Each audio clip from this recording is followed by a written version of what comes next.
The word tenor implies tenor, you know, as in tenor voice, or, you know, which is a certain clef, a certain range.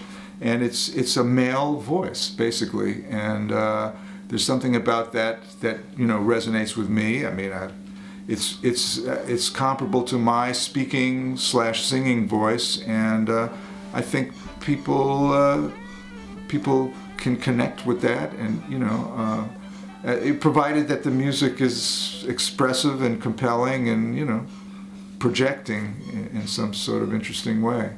And I've always been attracted to the great tenor saxophone players: John Coltrane, George Coleman, Sonny Rollins, Dexter Gordon, Sonny Stitt, Coleman Hawkins, Ben Webster, Lester Young, Gene Ammons, Wayne Shorter, Michael Brecker, on from there.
That, of course, is the beautiful Jerome Kern tune, All the Things You Are, and it's a fantastically constructed tune, beautiful tune, and I love playing that tune because it's just so beautifully conceived, where there's this melody, boo bee boo doo doo doo dee doo doo bee boo da, that repeats the second phrase in another place, doo dee boo doo doo dee doo doo bee doo boo da.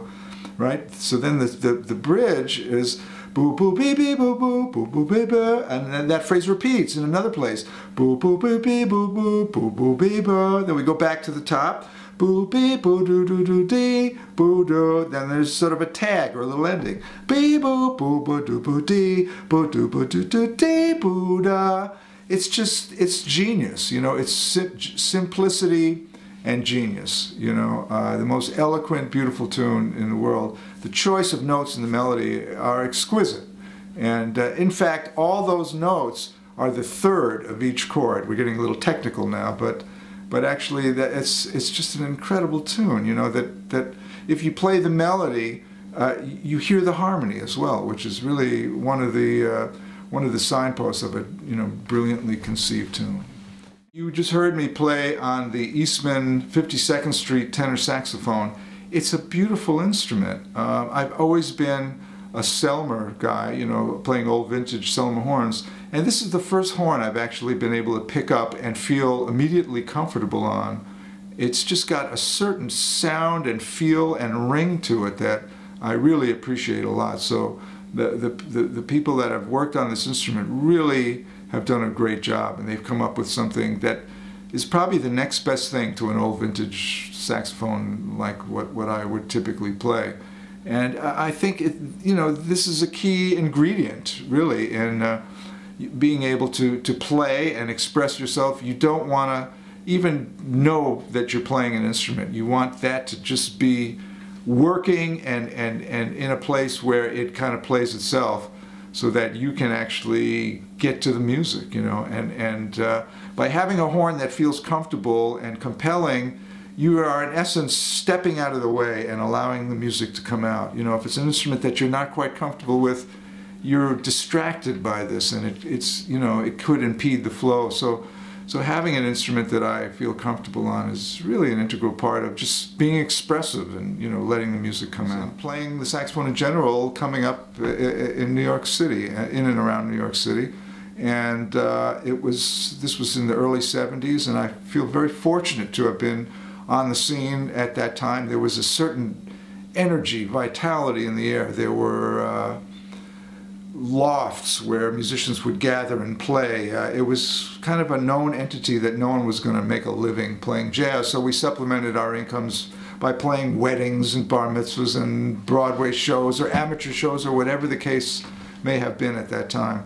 And it was all about the music, and I did a lot of playing and learning, and there was a lot of sharing of ideas, and it was a fantastic time. And 40 years later, here I am still with that same energy, that same enthusiasm for the music, wanting to learn and continuing to learn. And it's been an incredible journey, I mean, it started purely wanting to play the music, and then sort of being hit with the reality that I also wanted to pay my rent. So, and I also had interests in many facets of music. I mean, I played flute and clarinet and saxophone. I was a doubler, so that afforded me the opportunity to play in Broadway shows, to do some studio work. And all of this kind of informed and supported my true passion, which was playing the saxophone, playing improvised music on the saxophone, and writing and arranging music. So I feel very fortunate to have had the opportunity to do these things over the years.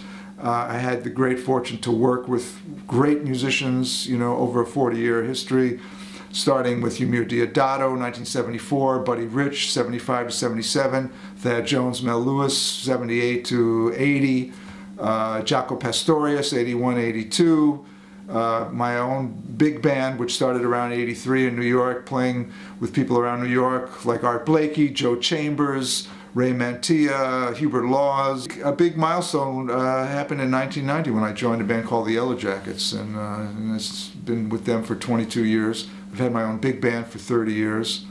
I've written for symphony orchestra, for concert band. I've written saxophone quartets.